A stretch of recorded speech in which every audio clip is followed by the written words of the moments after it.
E se tudo que você acreditou fosse uma mentira? E se um dos animes mais famosos do mundo tivesse uma história macabra por trás?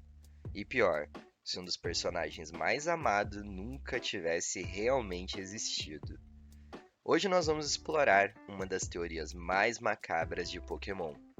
Tudo no mundo de Pokémon é uma mentira.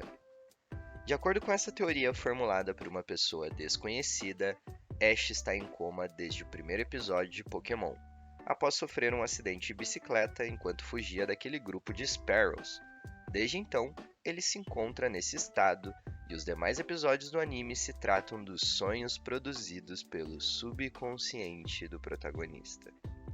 Vamos conhecer essa bizarra teoria desde o início então. O acidente com a bicicleta no primeiro episódio do anime colocou Ash em coma. Dias mais tarde ele foi encontrado e foi levado às pressas ao hospital e tratado com fortes remédios, o que explica por que a equipe Rocket tornou-se menos perigosa. Os remédios fizeram efeito e estabilizaram seu coma, tornando os sonhos, que antes eram assustadores, agora se tornando agradáveis, permitindo a ele viver as suas fantasias de mestre Pokémon. Após os primeiros episódios, a série é o resultado do subconsciente de Ash realizando seus desejos, além de tentar escapar da realidade. Se Ash perceber que está em coma, ele iria acordar, mas sofreria dano cerebral. Portanto, ele tem que derrubar todas as suas barreiras mentais, uma por uma, até que ele possa entender a si mesmo e escapar do coma, já que a sua mente não vai deixá-lo escapar até que ele aceite a si mesmo. Mais evidências vêm do fato de que, apesar das suas jornadas levarem ele a vastas distâncias, ele nunca anda de bicicleta por ter desenvolvido uma espécie de fobia. O coma e a fantasia também explicam porque ele não muda muito fisicamente. Também explica o socialismo mundial, porque ele imaginou um sistema de governo seguro que iria operar suavemente e manter o mundo girando, permitindo que as suas aventuras ocorram do jeito que ocorrem. Também explica como uma criança pode sair num mundo cheio de perigos e com animais selvagens, e porque toda cidade tem a mesma policial e todo centro Pokémon tem a mesma enfermeira. Joy e Jenny ele conhecia da sua cidade, e elas agem como uma rede de segurança, ou uma espécie de âncora, permitindo a Ash se sentir seguro, não importa onde ele vá. Joy e Jenny representam a sua estabilidade. Os professores representam os ideais de Ash, e é por isso que Gary vira um professor. A fantasia também explica porque toda vez que ele encontra uma nova região, praticamente ninguém ouviu falar do Ash, apesar das suas conquistas. Como poderia Paul, o rival da região de Sinnoh, não conhecer alguém que ficou pelo menos entre os 16 primeiros nas 3 ligas e aniquilou a Liga Laranja e a Batalha da Fronteira? Continuando para os personagens próximos ao Ash, os parceiros de viagem são os aspectos de si que ele aprecia, mas não gosta de associar a si. Brock são as vontades reprimidas de Ash. Ash entrou em coma ainda virgem e precisava de uma válvula de escape para suas crescentes frustrações. Como ele nunca experimentou ter relações, Brock também nunca vai conseguir. Mas ele não é apenas a projeção das suas vontades, ele também é uma projeção dos instintos paternais de Ash. Brock deixa seus irmãos para sair em uma jornada com Ash porque ele não consegue lidar com tanta responsabilidade na sua idade. A permanência desse personagem com a professora Ivy foi uma tentativa de suprimir as suas vontades.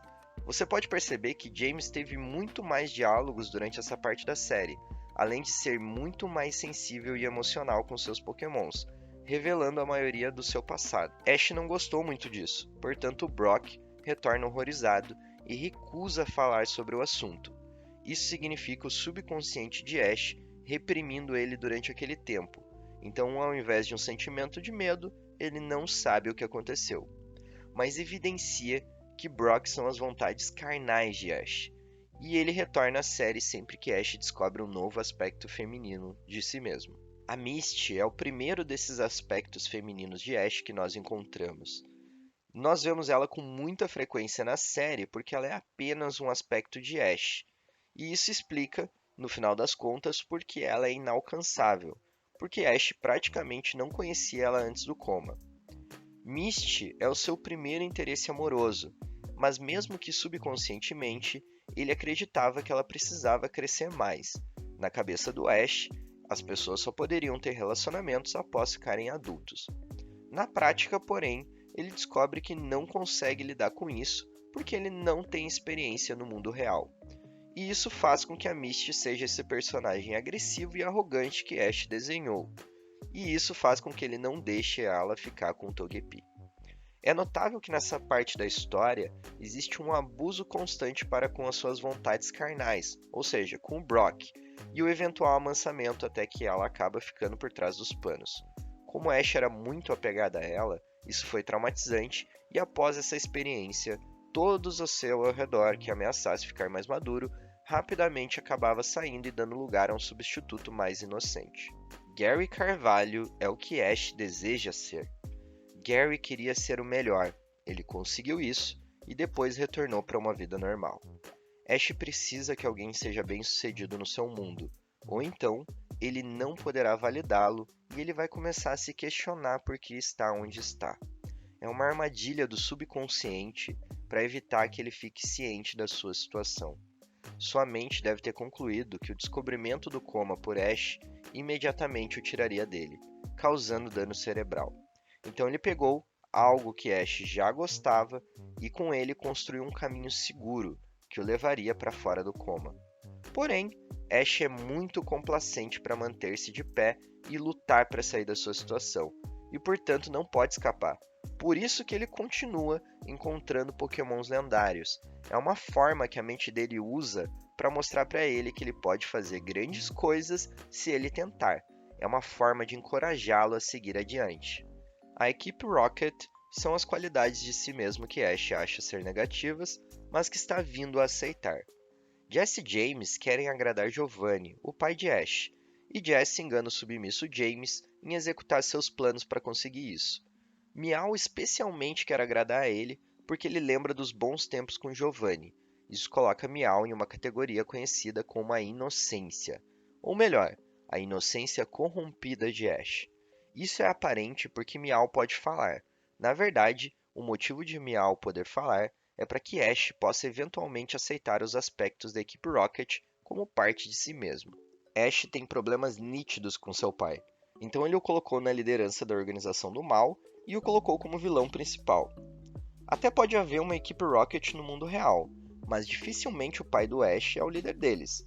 Ash provavelmente acredita que a separação entre seus pais foi parcialmente culpa sua, mas também culpa parcialmente do seu pai.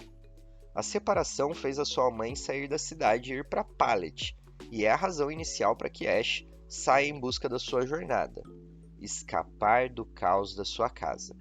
Mas toda a equipe Rocket, incluindo Butch e Cassidy, simbolizam sua incapacidade de escapar das armações de seu pai. James é a vaidade implícita e a ingenuidade, já Jess é a vaidade e a manipulação. Como Meow tem aquele potencial para se curar e não quer ser do mal, isso se encaixa novamente na teoria das personalidades conflitantes e do ódio próprio de Ash.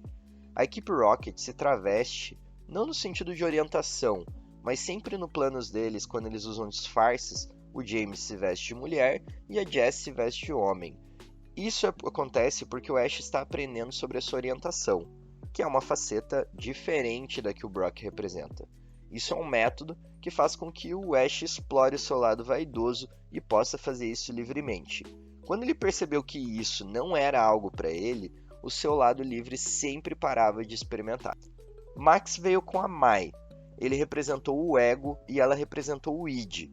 Uma aspa aqui, se você não sabe o que é o id, dá uma googlada que você vai entender do que se trata. Só Freud explica mesmo. Eles trabalharam durante um tempo, mas como Ash é um adolescente, suas vontades tinham que retornar. Ele continuou a se reinventar e eventualmente escreveu novos aspectos de si, mas a sua mente lentamente trouxe os velhos de volta como suporte para tornar a transição mais fácil. Dawn é Ash dando a si mesmo uma chance para amar. Como ele já estabeleceu Misty como alguém que ele não vai conseguir levar a lugar algum, ele criou uma nova garota, uma que era mais parecida com ele e menos violenta. Pode-se notar quando Mai e Misty não toleravam Brock. Dawn parece ignorá-lo. Tracy, o criador, era um futuro possível para que Ash que ele descartou. Esse futuro era um que ele saía para trabalhar com o professor, que é a visão de Ash de um pai perfeito, quando Tracy corrompeu a dinâmica que Ash tinha com as suas outras possibilidades. Com a mente de Ash lutando contra o coma e Ash vendo essa pessoa como companheiro, Tracy foi rapidamente substituído por um rival mais ameaçador. Pikachu representa a humanidade de Ash. Por isso que há episódios em que eles se separam e Ash quer desesperadamente encontrá-lo, ao ponto de trabalhar junto com a equipe Rocket, aspectos de si mesmo que ele normalmente não se associaria, e a equipe Rocket quer roubar o Pikachu e Dala Giovanni. Jesse e James vão sempre se opor a Ash, porque o mero pensar de que a sua humanidade está nas mãos do seu pai o assusta. Porém, essa é a mesma razão que faz com que ele trabalhe com essas partes de si para evitar que a sua humanidade seja perdida. Ash não conseguiu evoluir Pikachu porque isso significaria desafiar o conceito de quem ele era, o que o deixaria inconfortável enquanto ele ainda enfrenta seus problemas iniciais. O narrador é a manás superior de Ash.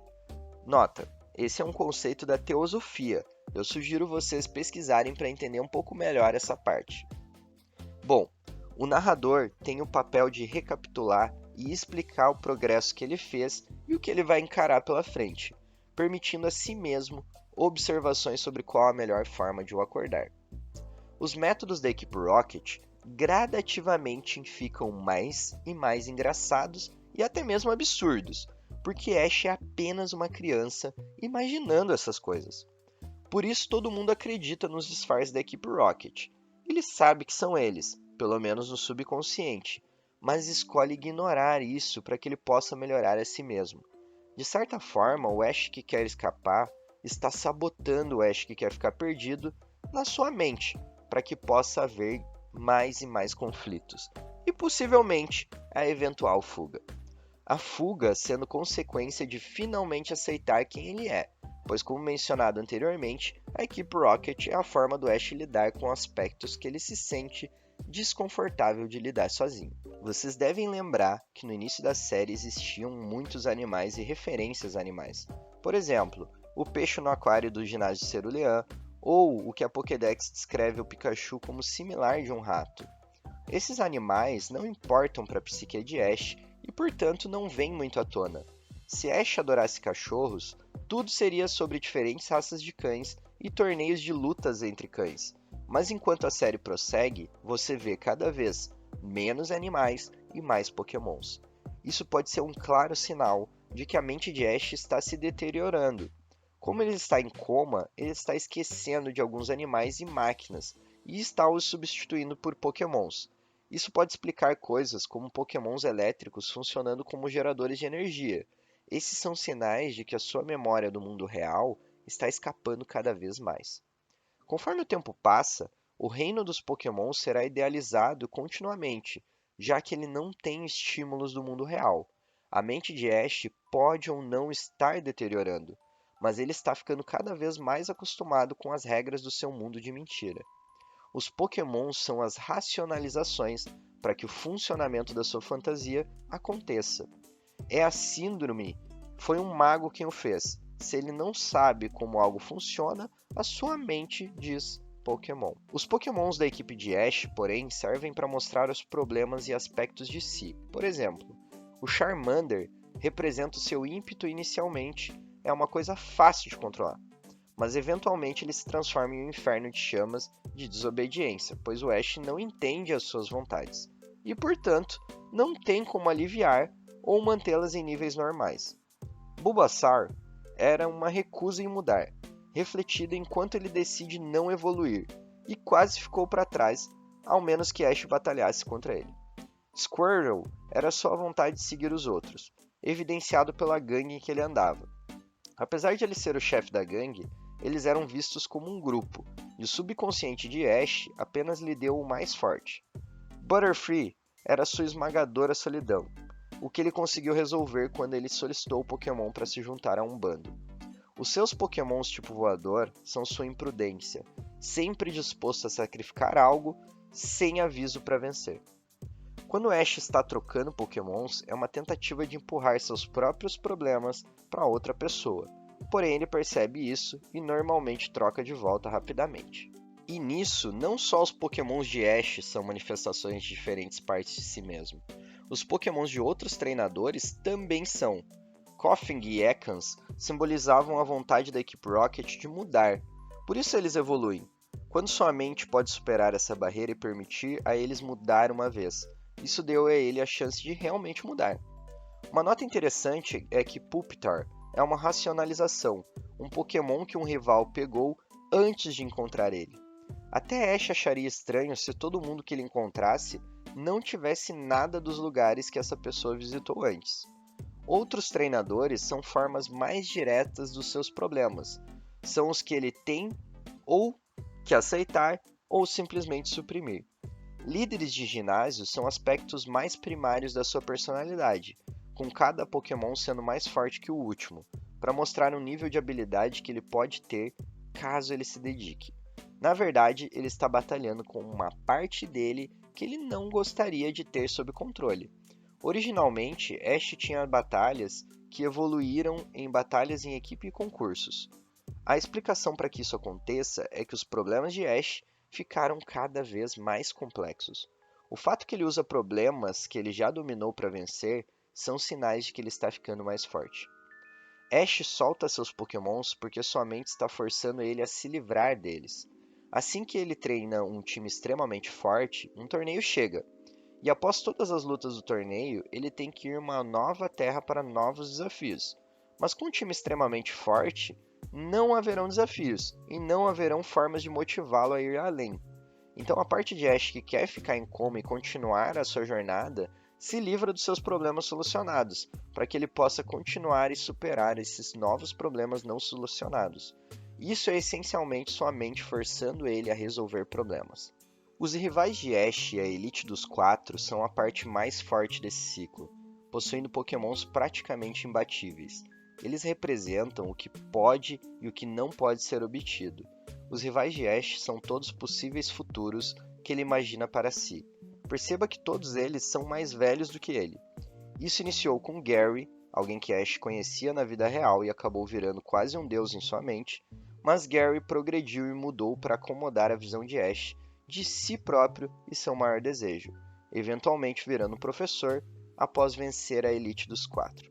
Com Gary aposentado, a sua mente precisava de um novo rival para ele, daí o nascimento de Rich, a boa parte da sua rivalidade, e Paul.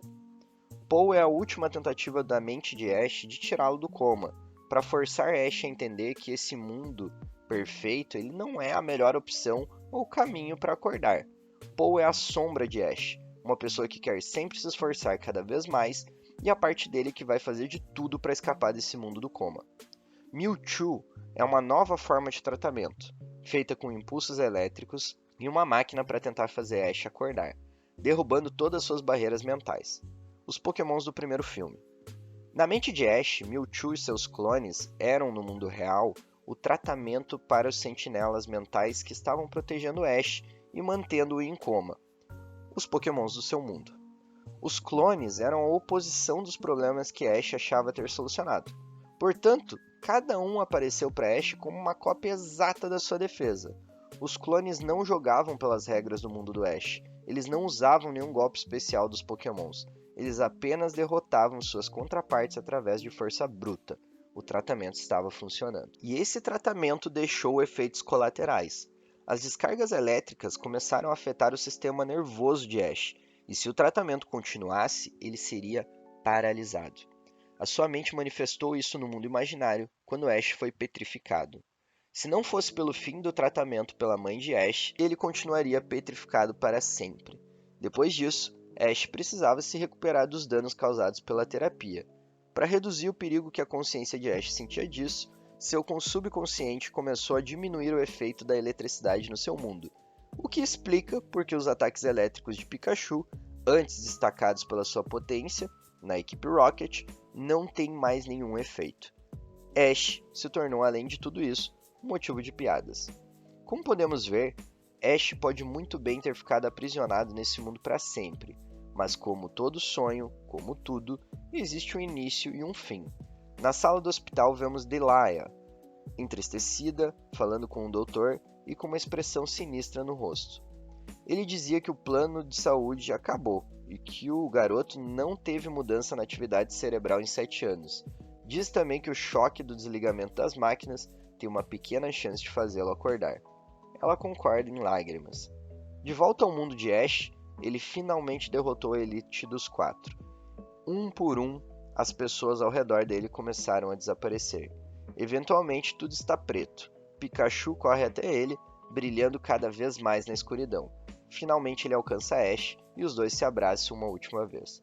De volta à sala do hospital, seus sinais vitais diminuindo, Ash murmura suas últimas palavras. Eu quero ser o melhor. Ele vai morrer sem nunca ter realizado seu sonho, exceto o fracasso em seus sonhos. Quando ele voltou à realidade, ele percebeu toda a mentira que aquilo era. Percebeu que era tudo sua imaginação. Sabendo que seus esforços, ambições e amigos eram nada, ele acabou por desistir. Enquanto ele fala sua última frase, ele abre um pouco seus olhos e vê a silhueta da sua mãe. Seu rosto coberto pelas mãos que limpam as lágrimas, eles olham um nos olhos do outro e uma última descoberta lhe vem à tona antes de perder toda a sua força.